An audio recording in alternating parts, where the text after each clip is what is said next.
j'espère que la connexion de la salle va pas couper. Donc, bienvenue dans cette première séance. Je pense jusqu'à maintenant, il y a combien? Il y a 29 participants. Je sais pas, est-ce que les autres, voilà, 30 maintenant. Je sais pas, est-ce que je vais attendre encore ou pas?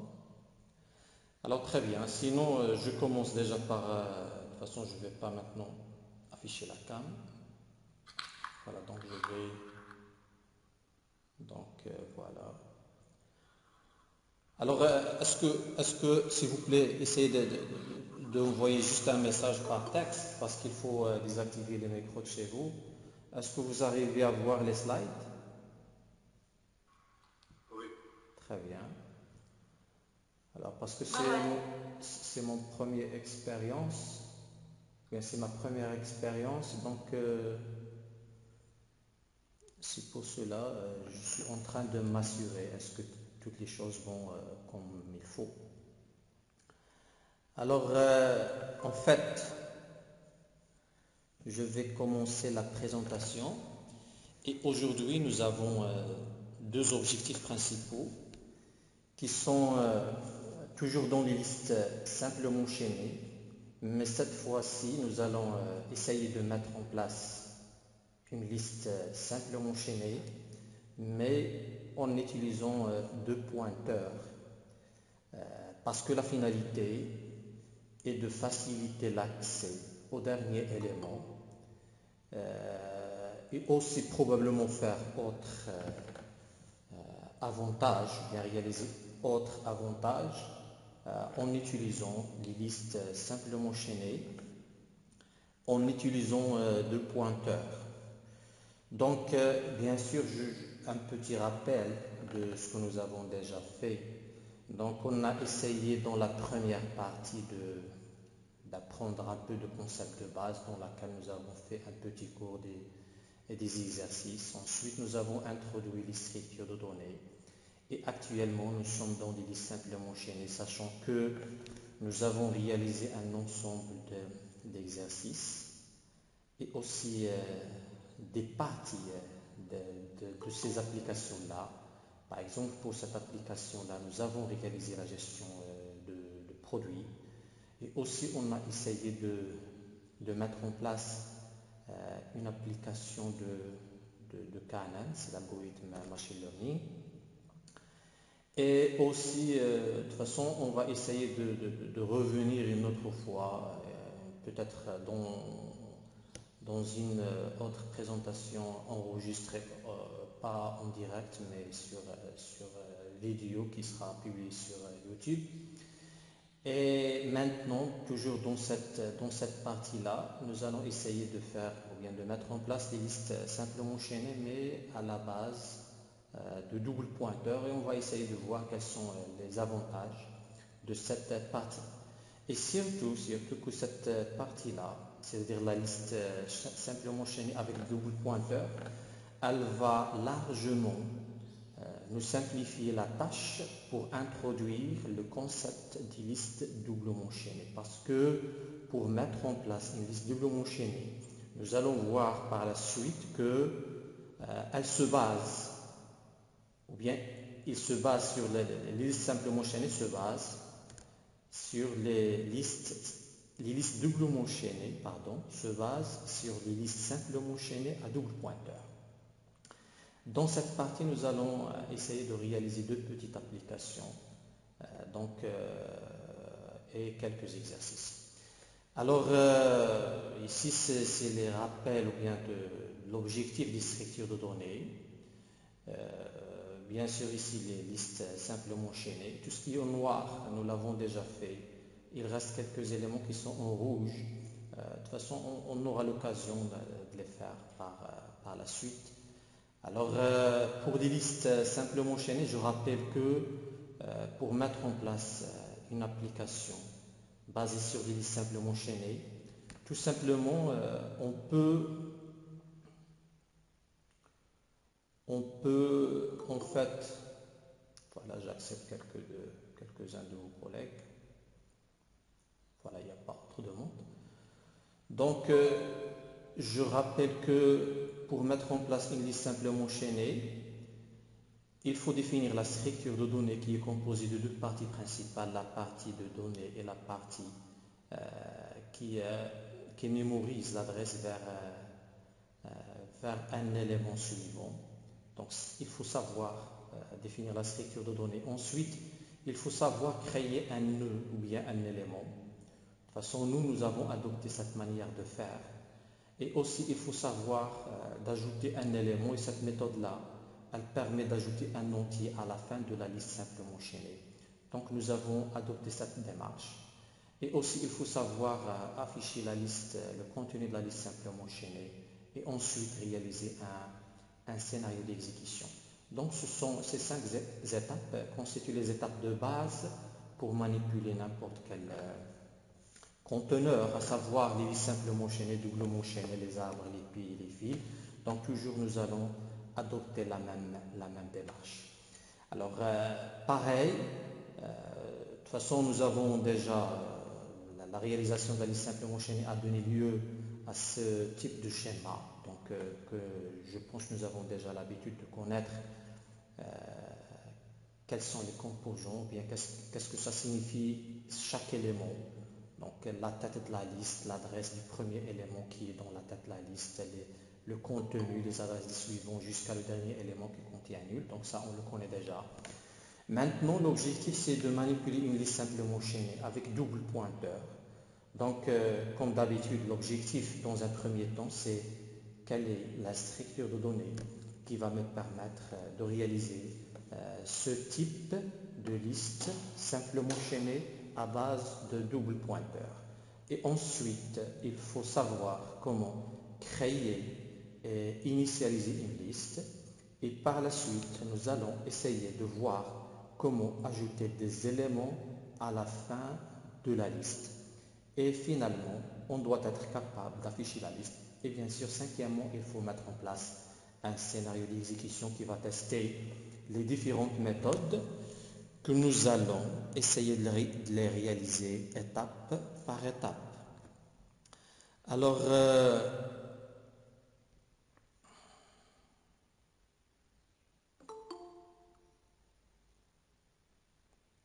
voilà. Alors, maintenant la structure de données pour une liste simplement enchaînée avec double pointeur. L'objectif, c'est surtout pour faciliter l'insertion à la fin de la liste. Donc, pour faire ceci, on doit être capable de mémoriser l'adresse de début et l'adresse de fin. Parce que auparavant, en utilisant une liste simplement enchaînée à l'aide d'un seul pointeur, comme montré ici dans le main, donc cette manière de faire, elle permet de mémoriser seulement l'adresse de début. Mais maintenant, nous aurons besoin de mettre en place les techniques nécessaires pour mémoriser à la fois l'adresse de début que nous allons appeler par la suite first et aussi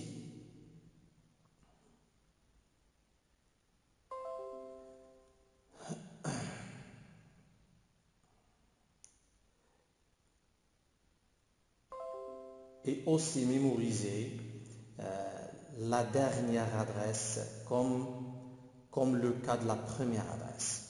Donc, pour une liste simplement enchaînée qui mémorise deux pointeurs, donc elle doit mémoriser la première adresse et la dernière adresse. Donc, notre objectif, c'est d'arriver à ce type de schéma, sachant que la définition, bien la structure de données qui concerne un élément va rester la même, sans changement. Donc, comme le cas d'une liste simplement enchaînée, on va utiliser la même structure de données, mais pour un élément. Maintenant, au lieu de cette possibilité-là, c'est-à-dire mémoriser seulement la tête de la liste, on doit être capable de mémoriser deux informations qui sont le début de la liste et la fin de la liste. Donc c'est pour cela, une fois avoir deux informations et plus pour les gérer tous les deux à la fois, donc on doit passer par le biais d'une structure de données. C'est pour cela, pour pouvoir enregistrer simultanément le début de la liste et la fin de la liste, nous aurons besoin de mettre en place une autre structure pour pouvoir mémoriser ces deux informations à la fois, le début et la fin de la liste. Donc, comme le cas de gestion des points, si on a seulement x, on peut mettre tout simplement int x. Mais si nous avons à la fois x et y, à ce moment-là, il faut mettre en place une structure point qui va encapsuler les deux informations, à savoir l'abscisse et l'ordonnée, comme le cas ici. Donc nous avons besoin de mémoriser deux informations, le début et la fin à la fois. C'est pour cela qu'on doit passer par le biais d'une structure de données capable de mémoriser ces deux informations à la fois. Donc cette structure de données, nous allons l'appeler liste. Donc dorénavant, on va voir comment utiliser cette structure de données pour la liste et cette structure de données pour chaque élément, et nous allons les combiner ensemble pour finalement mettre en place une liste simplement chaînée à l'aide de double pointeur. Alors voilà, donc maintenant nous avons défini la structure de données. À ce moment-là, notre liste, tout simplement, on a la possibilité de faire cette déclaration. Parce que nous avons dit, une fois nous avons une structure de données, on peut l'utiliser comme type. Et maintenant, j'ai utilisé un pointeur. Comme vous pouvez bien sûr utiliser cette manière de faire. La différence entre les deux déclarations, c'est que ici, je dois allouer dynamiquement l'adresse pour elle, c'est-à-dire il faut faire un malloc size of list. Par contre, ici, ce n'est pas la peine.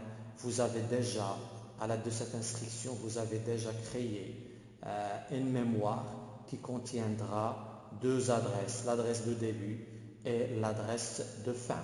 Mais comme nous avons dit dans plusieurs occasions, une fois vous avez une structure de données, on préfère de passer par le biais des pointeurs. Donc dorénavant, dans la suite de ce cours, nous allons utiliser cette manière de faire pour mettre en place une liste doublement chaînée à la base de deux pointeurs. Donc à la suite de cette déclaration, j'ai déjà je peux avoir deux cases, mais une fois faire l'allocation dynamique. Donc ces deux cases-là vont mémoriser l'adresse de début et l'adresse de fin. Donc la première étape, nous avons défini la structure de données.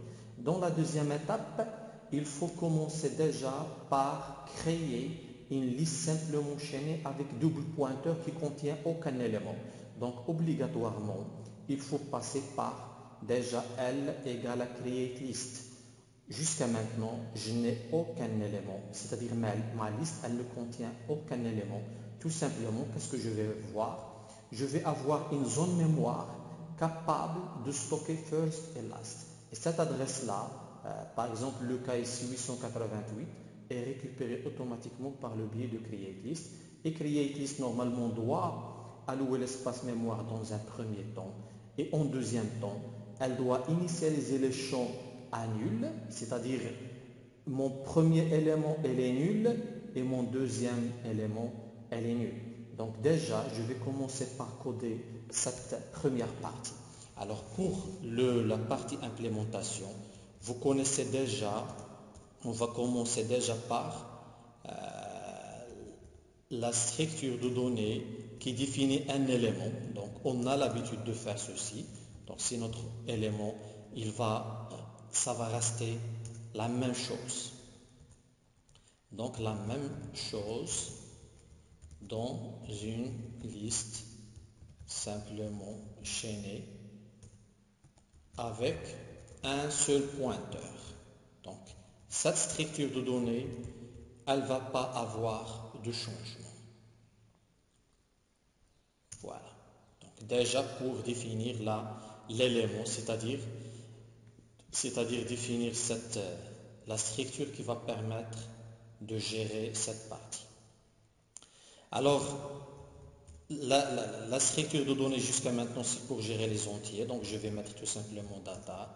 Et aussi, je vais mettre, pour mettre en place un suivant. Donc, je vais mettre cette déclaration pour avoir chaque élément. Et là, un suivant. Et ma structure, elle s'appelle élément.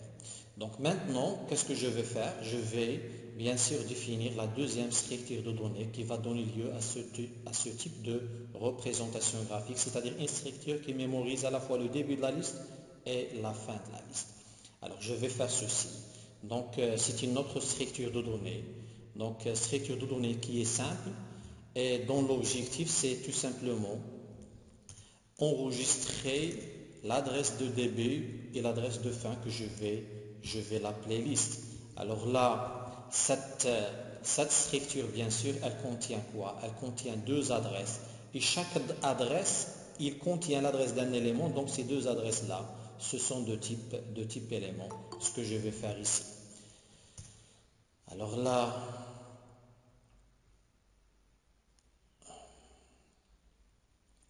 donc bien sûr, je vais mémoriser les deux adresses, à savoir, je vais l'appeler first pour la première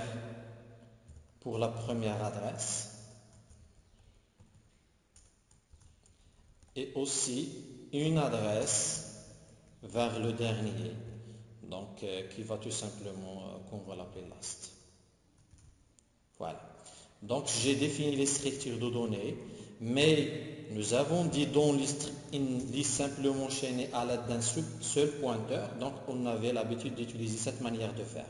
Donc avec cette manière de faire, on mémorise uniquement le début de la liste.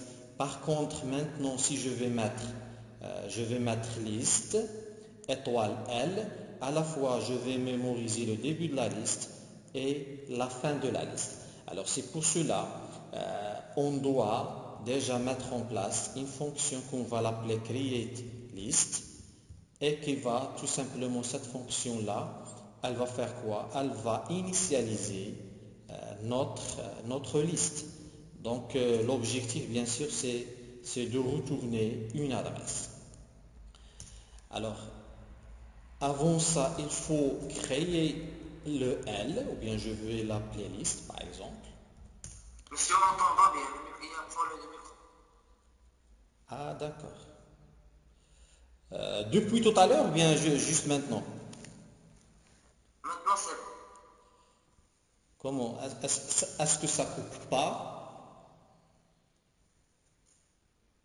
Non, ça ne se coupe pas, juste le volume qui était plus bas. Ah, d'accord. Mais maintenant, est-ce que c'est bien? Parfait, monsieur. Très bien. Donc, s'il y a un problème, il faut le dire, bien sûr. Merci déjà pour la réclamation. Alors, maintenant, nous avons dit tout simplement, il faut créer une liste, allouer l'espace mémoire. Donc, ce genre de traitement, vous connaissez déjà. Donc, tout simplement, je vais allouer l'espace mémoire pour une liste, bien sûr. Voilà. Alors, il reste à faire quoi? À retourner l'adresse allouée par la fonction createList. Donc maintenant, si je vais exécuter mon application,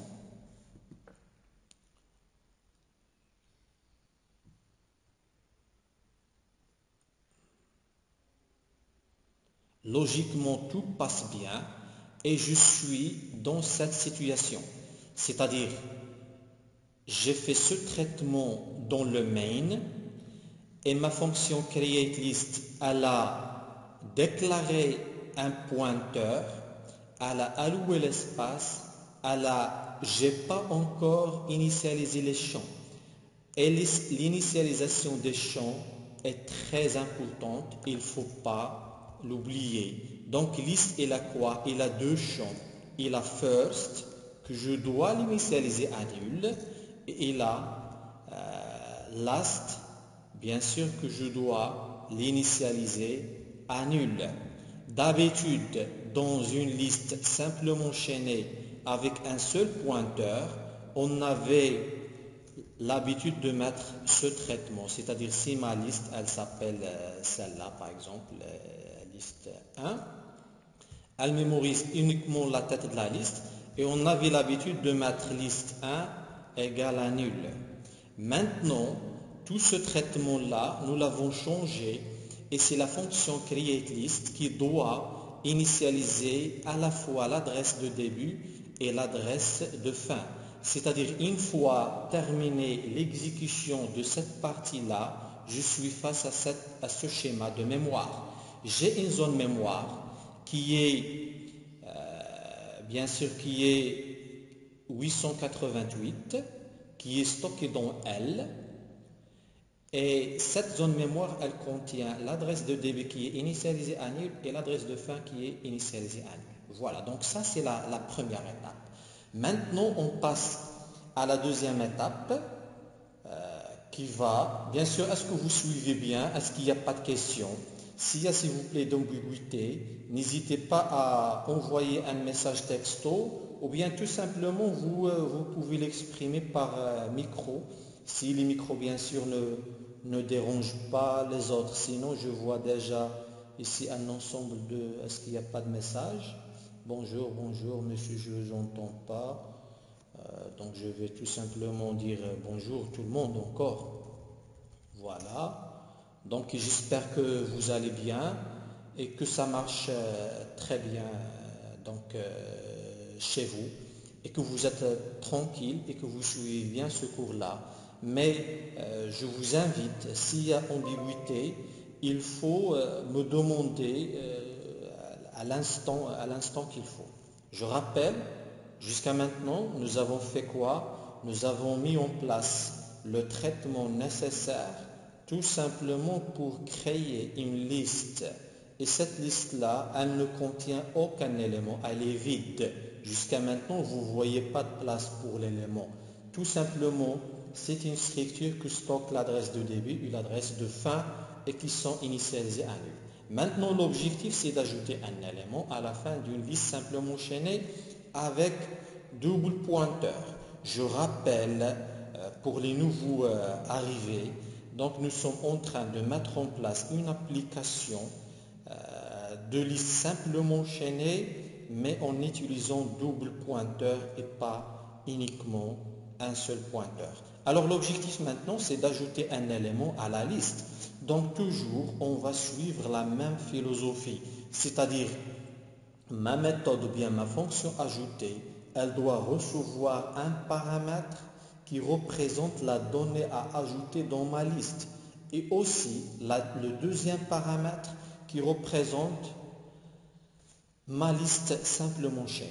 Alors tout simplement, vous allez dans un premier temps constater une grande différence par rapport à ce que nous avons déjà fait dans la liste simplement chaînée avec un simple pointeur et vous allez constater ici qu'il y a tout simplement un seul étoile et vous allez certainement vous poser la question pourquoi cette fois-ci on n'a pas mis 2 étoiles.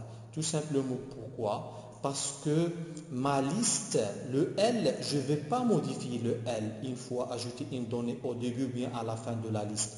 Je ne vais pas modifier le L parce que le L existe, il n'est pas nul.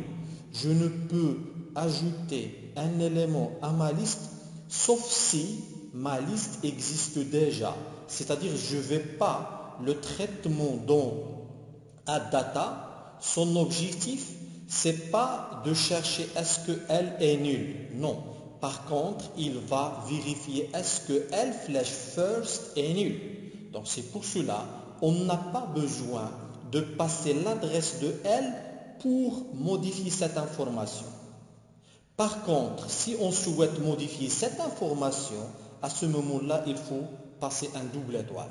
Mais jusqu'à maintenant, on souhaite modifier cette information, bien cette information. C'est pour cela, on n'a pas besoin de mettre en place un double étoile.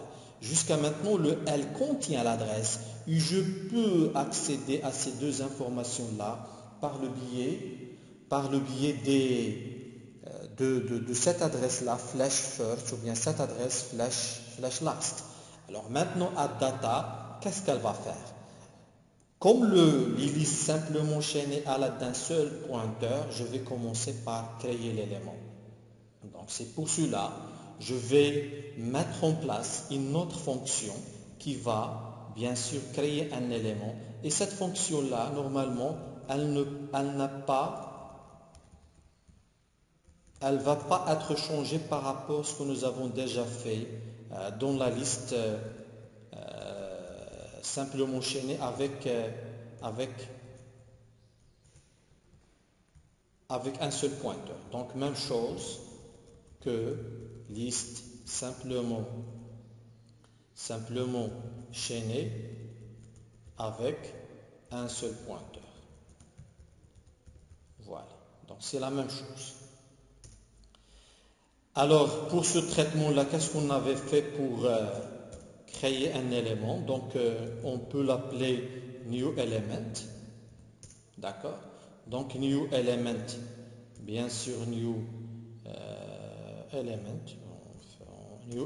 égale, il faut commencer par allouer l'espace mémoire pour un élément. Donc je vais mettre size of element. Et bien sûr, pour cet élément, il faut initialiser ces champs, donc à savoir data égale à data, et aussi l'autre partie qui est très importante, et la signaler à, bien sûr, à nul. Voilà. Alors maintenant, on a créé l'élément. Donc, bien sûr, l'objectif, c'est de faire ça, c'est de faire déjà ajouter un élément dans ma liste. Et une fois ajouté un élément de la liste, je vais appeler cette fonction-là. Et on a besoin d'une fonction qui s'appelle, bien sûr, create element. Alors, une fois créé l'élément dans cette fonction, bien sûr, il faut déjà définir cette fonction. Donc, je vais la définir, qui s'appelle addData, void addData. Elle reçoit quoi? Elle reçoit un entier qui s'appelle data. Et bien sûr, je vais l'ajouter cette fois-ci dans la liste. Et je ne vais pas mettre ici element.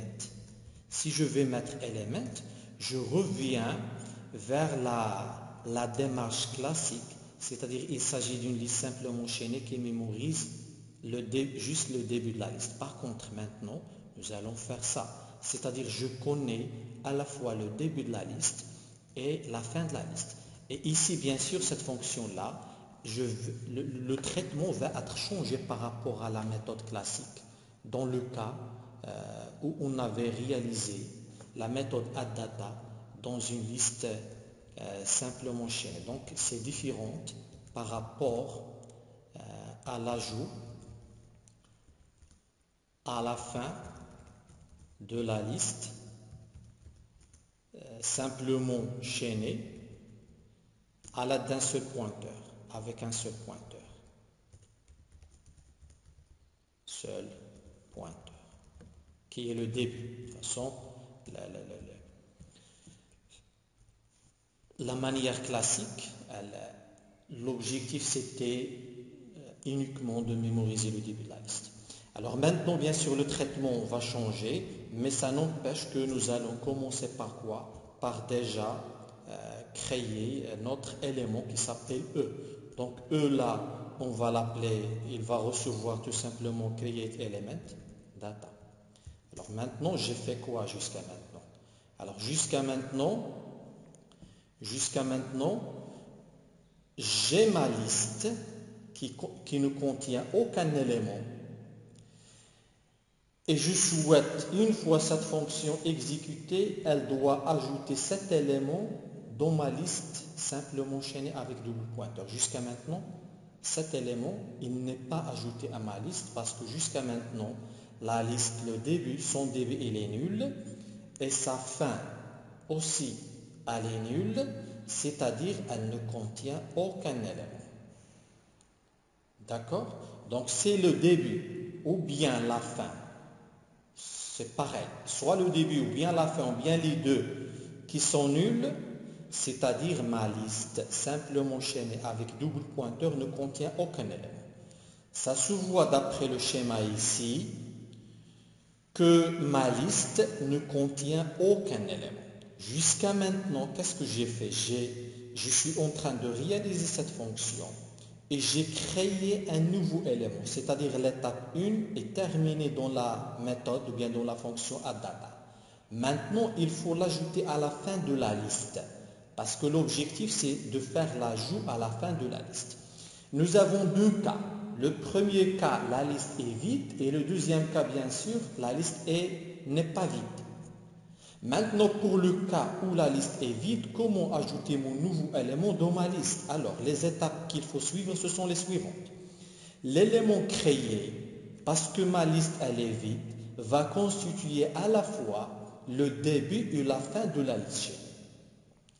Puisque la liste ne contient aucun élément, si je vais ajouter cet élément, c'est-à-dire c'est lui le début et c'est lui la fin. Mais le début et la fin ne sont que des adresses.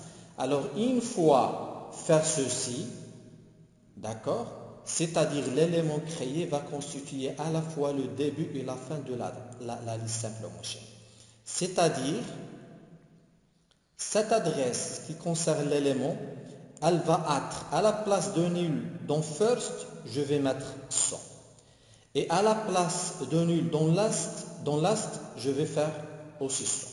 Donc ça, c'est un traitement qui concerne l'ajout d'un élément, bien d'un entier à ma liste simplement chaînée avec double pointeur dans le cas où ma liste est vide. C'est bon, le traitement est terminé pour cette première partie, c'est-à-dire dans le cas où la liste est vide, sachant que l'élément est déjà créé.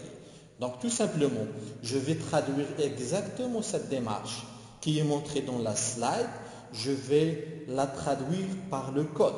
Donc tout simplement, il faut déjà commencer par situer le cas, c'est-à-dire la liste est vide. Quand est-ce que je vais avoir ma liste à l'aise? Quand est-ce que savoir que la liste elle est vide? If L flash first égale nul. Parce que jusqu'à maintenant, qu'est-ce que j'ai ajouté? J'ai fait create list. Et create list, bien sûr, qu'est-ce qu'elle a fait? Elle a initialisé les deux champs à nul. Donc jusqu'à maintenant, ma liste est nulle. C'est-à-dire si je vais mettre add data, je vais ajouter 1 dans L. Et j'ai déjà justifié pourquoi on ne va pas passer l'adresse. Parce que mon L, il existe, il n'est pas nul. Alors, maintenant je vais ajouter 1 à la liste et je vais aller vérifier. Je trouve que ma liste ne contient aucun élément. Soit je fais cette condition pour la vérification que la liste ne contient aucun élément, comme je peux faire ceci. Donc je peux mettre un ou ici pour dire aussi si L last égale nul. Alors toujours normalement, si il suffit une seule condition. Pourquoi? Parce que si jamais votre liste elle est vide, les deux à la fois doivent être nuls. Sinon, le traitement que vous avez fait derrière, il est erroné. Donc, je ne peux jamais me retrouver face à une situation où l'une des deux adresses contient une valeur. Soit elles sont nulles toutes les deux, ou bien elles contiennent une valeur toutes les deux. C'est-à-dire, si ma liste contient un seul élément, les deux adresses first et last contiennent l'adresse de cet élément-là. Alors, maintenant, c'est pour cela, ce n'est pas obligatoire de mettre en place cette deuxième condition, sinon, certainement, le traitement que vous avez déjà fait contient des problèmes. Alors maintenant, si ma liste elle est vide, qu'est-ce que je vais faire? J'ai dit tout simplement, l'élément créé va constituer à la fois le début et la fin de la liste. Voilà, et je termine le traitement. C'est-à-dire L flèche first égale à mon élément créé. Qu'est-ce que j'ai fait exactement ici? J'ai fait attribuer 100 à L flash first. La même chose pour L flash last. Donc juste une fois copié, collé, c'est dangereux d'oublier de ne pas changer L flash last égale à E. Maintenant, une fois terminé ça, je peux mettre un return. D'accord? Alors, maintenant, ma liste, elle contient un élément. C'est-à-dire, si je vais aller dans le main, et je vais déjà tester cette partie de code. Voilà, ça passe bien chez vous, Yak?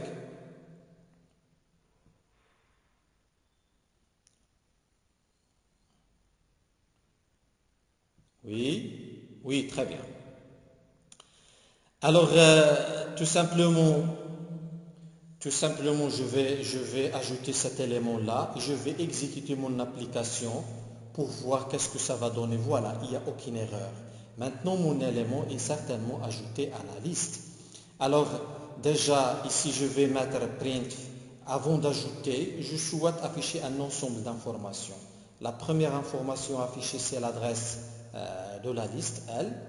Et ensuite, afficher aussi l'adresse de début et aussi l'adresse de fin. Donc jusqu'à maintenant, suite à cette déclaration, j'ai trois informations qui sont cette adresse, l'adresse de début qui doit afficher nul et l'adresse de fin qui doit aussi afficher nul. Donc je vais tout simplement mettre ici L, c'est-à-dire l'adresse L, et aussi je vais mettre L flash first et aussi L flash last. Donc si je vais afficher ces informations, on va constater qu'il y a une adresse pour le L, mais le suivant et le précédent sont nuls. Alors maintenant, après l'ajout, on va voir qu'est-ce qui se passe. Toujours, on va afficher la même adresse ici, et par contre, ces deux informations L first et L last ne sont plus nulles. Par contre, elles doivent contenir des valeurs. Je vais juste mettre en place ici, retour à la ligne. Voilà, jusqu'à maintenant, j'ai deux situations. Je suis ici, donc avec nul, et après, si vous voyez ici déjà la même adresse. Je signale que les adresses que je suis en train d'utiliser ici, par exemple le 100, normalement le 100 c'est exactement cette adresse. Et aussi les deux adresses par la... Non, pardon. Le 100, normalement le 100... Non, le 100 c'est cette adresse-là. D'accord? Et l'autre, ça représente l'adresse de L. Pour moi, c'est 888. Alors, maintenant, je peux encore afficher l'information d'un entier. Donc, je peux mettre ici, par exemple, D et D. Voilà, je peux... Parce que L flash first, c'est une adresse qui a un contenu. Donc, L flash first, c'est quoi? C'est exactement un élément. Un élément flash data, c'est la partie qui doit être contenue dans l'élément et qui représente donc L flash first. Je suis ici. Comme si je suis ici. D'accord? Flash data égale à 1. Donc, il va tout simplement afficher 1. Bien, L flash, toujours je vais mettre ici first, mais flash next.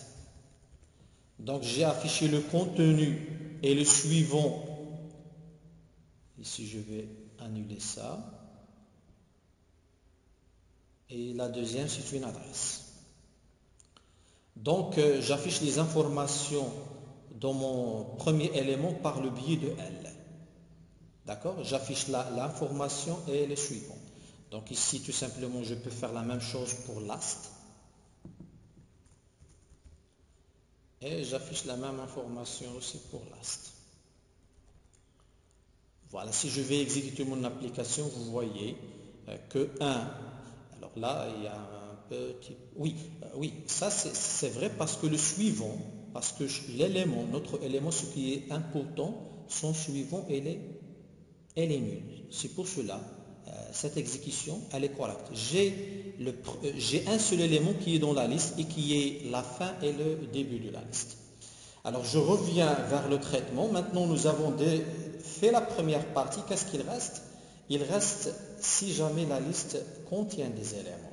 Alors maintenant, comment ajouter un élément à la fin d'une liste simplement chaînée avec double pointeur, sachant que cette liste-là, elle contient déjà des éléments et elle n'est pas nulle. Donc les étapes à suivre sont les suivantes. La première chose, il faut, comme le cas précédent, il faut commencer par créer l'élément. Ça c'est la première étape. Donc la première étape, elle existe déjà dans notre code. C'est-à-dire c'est cette partie-là qui concerne la création de l'élément. Ça c'est 1. Donc pour 2, maintenant je ne suis plus ici parce que ma liste elle n'est pas nulle. Maintenant je suis dans cette partie-là. C'est-à-dire si je suis ici, certainement ma liste n'est pas nulle. C'est-à-dire je ne vais pas faire un if-else. Donc si je vais faire un if-else, ce n'est pas la peine de mettre return. Donc j'ai fait return, donc ce n'est pas la peine de faire un else parce que si j'arrive ici, certainement la liste contient des éléments. Voilà. Maintenant, si la liste contient des éléments, qu'est-ce que je dois faire? Quelles sont les étapes à suivre? Donc, premier, 1, c'est créer l'élément, on l'a créé. Et ensuite, si la liste contient des éléments, alors, qu'est-ce qu'on va faire? L'élément créé est un suivant du dernier élément de la liste. Donc, l'élément créé, c'est celui-là. Par exemple, je vais ajouter 3 dans le main. Sachant que, ou bien je garde ça. Donc, j'ai créé la liste, j'ai ajouté 1 et je vais ajouter 3 à ma liste. De la même manière. Donc, si j'avais déjà ajouté 1, certainement maintenant, ma liste, elle n'est pas nulle. Qu'est-ce qu'il va faire? La première chose, il va créer l'élément. Donc, c'est l'élément 3 qu'on a créé ici avec une autre adresse pour élément. Et cet élément créé, normalement, c'est le suivant de celui-là. D'accord? L'élément créé est un suivant du dernier élément de la liste. D'accord? Et bien sûr, le suivant du dernier élément, tout simplement, il faut utiliser last. Parce que last, il est déjà mémorisé, ce n'est pas la peine de parcourir. Donc, à la différence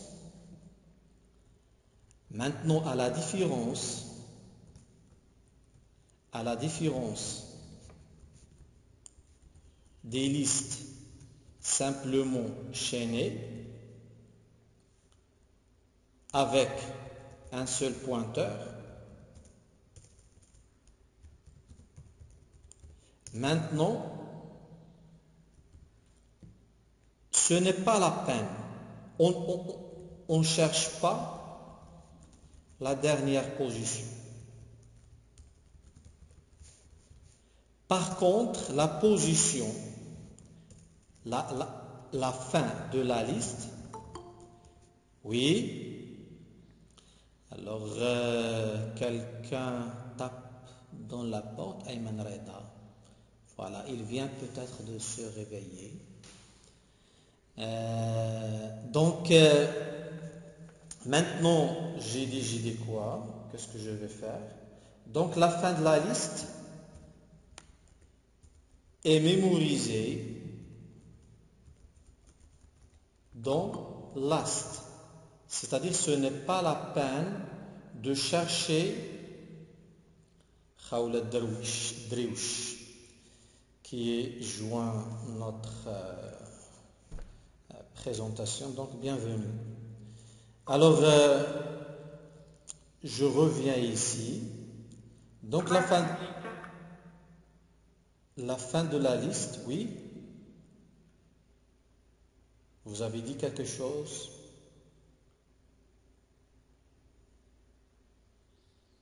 Vous êtes là toujours? Oui, c'est quoi ce nom? Pourquoi non? Khawla Dréouch?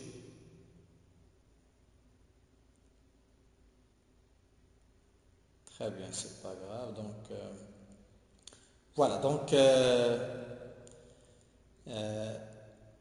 on a dit la fin de la liste, elle est déjà mémorisée dans last. Alors, qu'est-ce que je vais faire?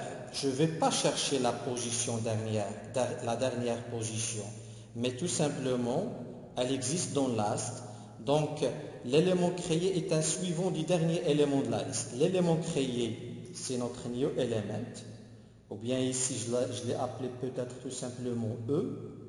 Donc, à la place, je peux utiliser le même new element, new element, pour garder la même chose que dans la présentation. Voilà, donc new element. Et maintenant, l'élément créé qui est new element est un suivant du dernier élément de la liste. Alors le dernier élément de la liste ici, c'est quoi? C'est tout simplement L flèche last flèche. Parce que je suis sûr que si je suis ici, L flèche last n'est pas nul. Donc flèche next égale à new element. C'est-à-dire, par le biais de cette instruction, qu'est-ce que j'ai fait exactement? J'ai fait cette liaison. D'accord? Donc à la place d'un nul, parce que last, L flèche last, qui est son, flèche next, égale l'adresse de mon élément créé. Donc j'ai fait cette liaison. Ensuite, ça, j'ai répondu à cette chose. La deuxième chose, l'élément créé va constituer la fin de la liste.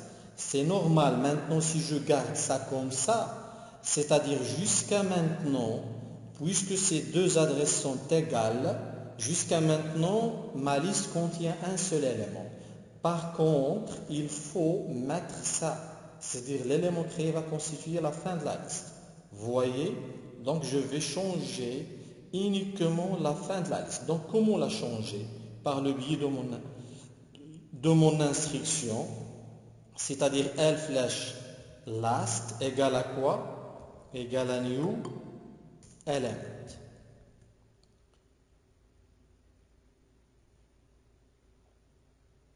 Oui, Hassan Bellouche. Très bien. Alors, maintenant, on a fait ces deux instructions et le début de la liste, bien sûr, reste le même. Pourquoi? Parce que je n'ai pas changé le début. Mais si jamais, une fois, nous allons mettre en place une fonction qui permet d'ajouter des éléments au début de la liste, à ce moment-là, bien sûr, on va agir sur cette adresse-là et pas la dernière adresse. Par contre, dans cette démonstration, puisqu'on ajoute à la fin, donc le début de la liste reste le même. Maintenant, quand vous voyez notre liste simplement chaînée, c'est ça la liste. Mais en utilisant double pointeur qui mémorise à la fois le début de la liste et la fin de la liste, elle a ce schéma après l'exécution. C'est-à-dire maintenant, bien sûr, ce n'est pas la peine de mettre un return, d'accord? Parce que j'ai fait le traitement nécessaire. Et maintenant, si je vais afficher les informations après l'exécution, après l'ajout de 3, donc je peux mettre ici un print après add 3. Donc, qu'est-ce que nous avons? On va voir que le début de la liste et la fin de la liste, bien sûr, ne vont pas avoir la même valeur que comme le cas de la dernière exécution. Donc, si je refais l'exécution, je vais avoir cette possibilité-là. C'est-à-dire le début de la liste, déjà son suivant, c'est celui-là, et le dernier élément, son suivant, c'est celui-là. Donc nous avons deux valeurs. Et aussi, si je vais imprimer, bien sûr, oui, On pourrait faire au lieu de last plus data plus next est égal à new element, on aurait pu faire first plus next est égal à new element ici. first, slash next. Oui, L plus first plus next est égal à new element. Oui, mais oui, c'est-à-dire tu souhaites faire ça à la place de cette instruction, c'est bien ça. First. Oui. Tu souhaites faire L flash first Oui. flash next égale new element, c'est ça. Oui, c'est ça. Cette instruction-là ne va pas marcher pour le cas général. Elle va marcher uniquement là où ma liste simplement chaînée avec double pointeur contient un seul élément. Donc si je reviens vers le cas général, par exemple, si nous sommes face à cette situation, c'est-à-dire si tu vas mettre L flash next, flash first, flash next égale, alors toujours tu vas écraser cet élément-là. D'accord? Par contre, par le biais de last, si notre liste va avoir une taille importante, toujours je vais agir sur cet élément-là. Est-ce que vous avez compris? Est-ce que c'est bien chez vous? Oui, est-ce que vous avez compris celui qui a posé la question? Oui, monsieur. Donc, si tu vas passer par le biais de first, tu vas toujours changer cet élément-là. D'accord? Par le biais de cette instruction. D'accord? L flash first, flash next. Donc, L flash first, je suis ici, flash next, c'est-à-dire cette information. C'est-à-dire que tu vas changer uniquement cette valeur. Donc, ta liste ne pourra jamais avoir plus que deux enregistrements. Elle va être limitée toujours à 2 éléments. Par la suite, je te conseille, si jamais il y a toujours des ambiguïtés, essaie de tester quand même. Et essaie aussi de reprendre les schémas et de comprendre la chose. La question, elle est bonne. Par contre, normalement, il faut la refaire, schématiser, écrire le code, faire l'exécution et faire les conclusions qu'il faut. Maintenant, c'est par le biais de cette méthode-là, c'est-à-dire qu'en passant par L flash last, je suis ici et j'ajoute à la fin. Par contre, si je ne vais pas faire L flash first, je suis ici, flash next, donc je vais toujours agir sur cet élément et je ne vais jamais garantir l'ajout des autres éléments. Donc j'espère que c'est clair. Alors c'est pour cela qu'il ne faut pas faire cette instruction. Ce n'est pas bien, d'accord? Je la garde en commentaire. Alors maintenant, L flash last, flash next égale new element. Et on va voir est-ce qu'il reste des petites choses à faire. Donc nous avons dit l'élément créé est le suivant du dernier élément. Voilà, donc l'élément créé est le suivant du dernier élément. Vous voyez? Donc notre élément, c'est un suivant du dernier élément. La deuxième chose, l'élément créé va constituer la fin de la liste chaînée. L'élément créé est la fin de la liste chaînée. Donc c'est exact. Par contre, le début reste le même. Alors maintenant, nous allons ajouter. Alors maintenant, qu'est-ce que nous allons faire? Déjà, les éléments sont ajoutés. Et après A3, vous voyez, on a l'adresse de L, toujours le même. D'accord? Ça, c'est l'adresse de début et ça, c'est l'adresse de fin. Donc, si je vais encore ajouter une autre donnée, je vais mettre ici 5. Donc, l'adresse de début reste le même. D'accord?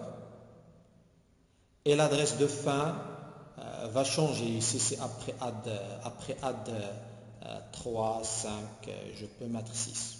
D'accord? Donc, je vais mettre ici 6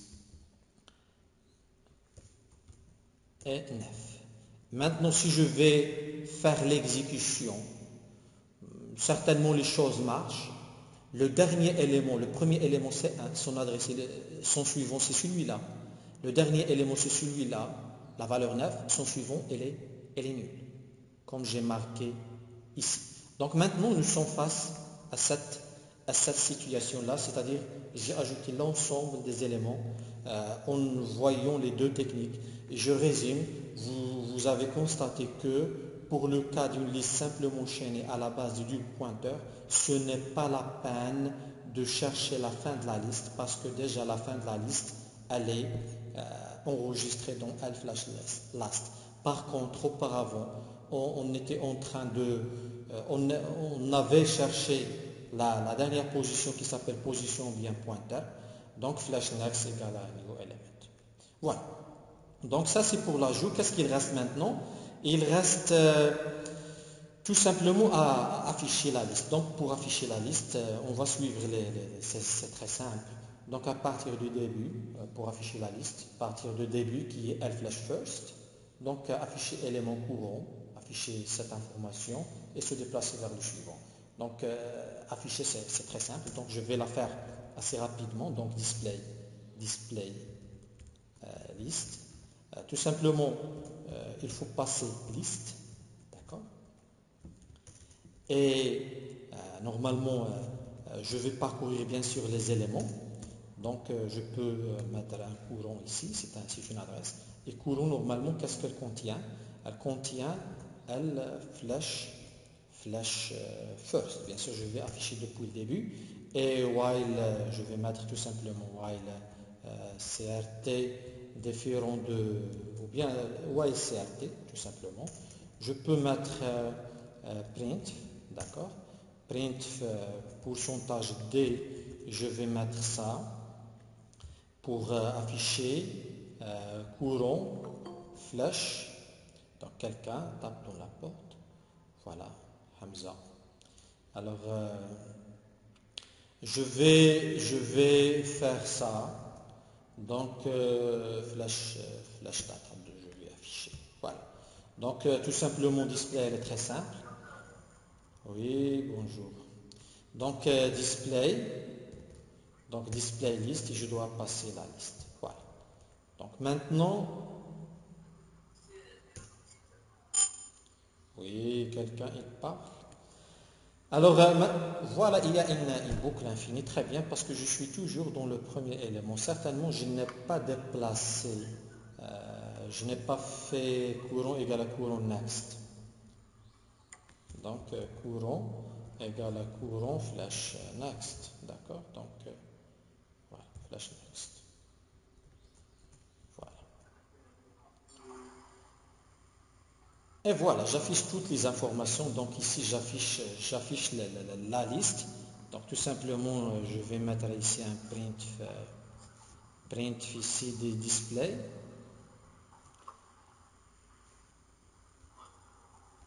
Je reviens à la ligne. Donc, je vais mettre display list. Voilà. Comme j'ai affiché les données, je peux aussi afficher, c'est-à-dire je peux aussi afficher l'adresse. Donc, quelqu'un peut-être est dans la porte, je peux dire. Voilà, entrée. Alors maintenant, qu'est-ce qu'on va faire? Voilà, maintenant j'essaie d'afficher toutes les informations ici.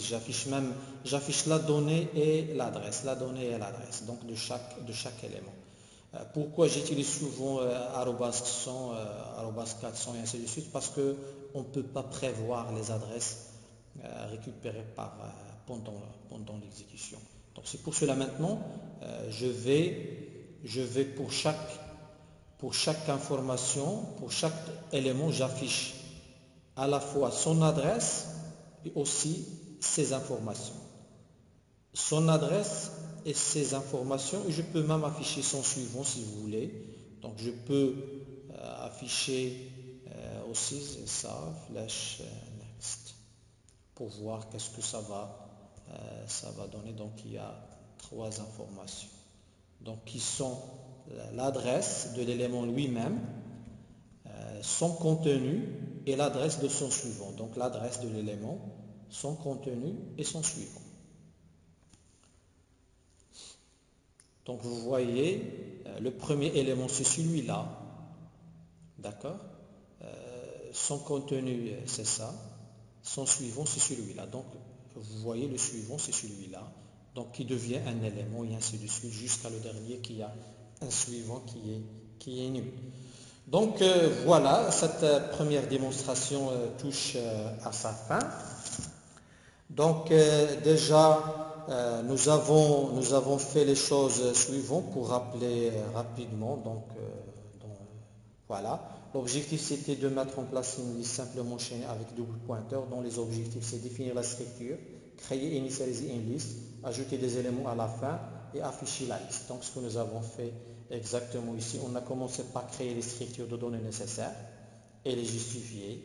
Par la suite, nous avons passé à la fonction createList, qui est tout simplement créer deux nœuds qui pointent sur le début de la liste et la fin de la liste, qui va donner lieu après ça à ce schéma-là.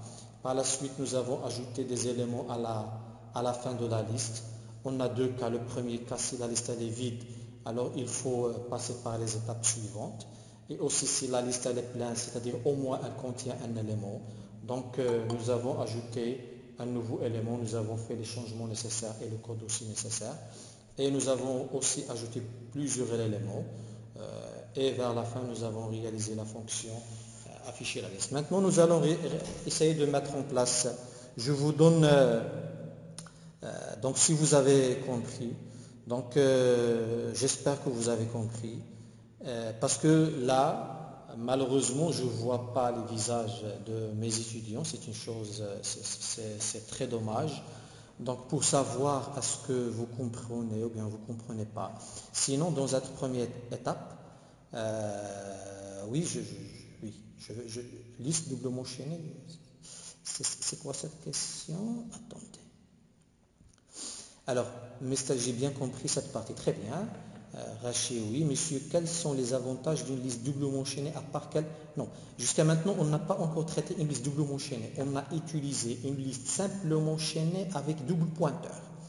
Donc, juste, je vous montre les exercices qu'on va essayer de faire parce que je vais essayer de vous donner un peu de temps pour, c'est-à-dire refaire les choses tranquillement. Cette première partie, je vais vous donner une vingtaine de minutes et faire cet exercice tranquillement, ce premier exercice, d'accord, c'est-à-dire mettre en place une liste simplement enchaînée à l'aide de deux pointeurs pour la gestion des chaînes de caractères. Les chaînes de caractères de nouveau, c'est simple, d'accord, donc à la place d'un entier, vous allez faire changer la structure et ainsi de suite, ça c'est simple. Ensuite, ça je vais essayer de le corriger rapidement. Aussi ça, on va essayer de le corriger, c'est-à-dire entre les deux traitements. Je vais peut-être dans la correction faire ici de 7 minutes à 10 minutes. Ici aussi, je vais faire dans ce deuxième exercice, d'accord, qui est mettre en place liste simplement enchaînée à l'aide de deux pointeurs pour la gestion des points. Un point est défini par x, y. Aussi dans la correction, on ne va pas dépasser 7 minutes. Cet exercice-là, je vais laisser, c'est-à-dire c'est vous que vous allez le réaliser chez vous. Par la suite, si vous allez trouver des difficultés, vous pouvez me contacter. Alors maintenant, c'est une petite réflexion, comme d'habitude. L'informaticien ou bien le développeur est amené aussi à un peu réfléchir. Parce que ça, c'est très simple. On ne va pas peut-être dépasser pour la correction, je vais corriger ça. 5 minutes dans la correction parce que c'est très simple. Il faut juste trouver l'astuce. Pour les gens qui n'ont jamais vu les listes simplement enchaînées avec double pointeur. Et finalement, je peux dire pour celui qui a posé cette question, c'est-à-dire, monsieur, quels sont les avantages d'une liste doublement enchaînée? Voilà, parce que les listes simplement enchaînées, je peux dire liste simplement enchaînée avec double pointeur, déjà nous avons fait les choses suivantes, et avec une liste simplement enchaînée, avec double pointeur, on peut efficace pour l'insertion à la fin. Ce n'est pas la peine de parcourir. Donc pour minimiser la complexité de l'algorithme, c'est-à-dire ici la complexité, c'est par la suite on va voir les complexités, mais pour les gens qui savent déjà c'est quoi une complexité, c'est grand O 1. Donc à la différence de l'ancienne méthode classique, c'est grand O n. Alors, aussi capable de mémoriser le nombre d'éléments de notre liste, d'accord, et ainsi de suite. Donc, mais la chose la plus importante, pourquoi j'ai introduit cette liste simplement chaînée avec double pointeur, c'est surtout pour faire la deuxième partie de notre séance, qui est les listes doublement chaînées, d'accord, c'est-à-dire une liste doublement chaînée. Mais les listes doublement chaînées se basent sur les listes simplement chaînées avec double pointeur. Donc,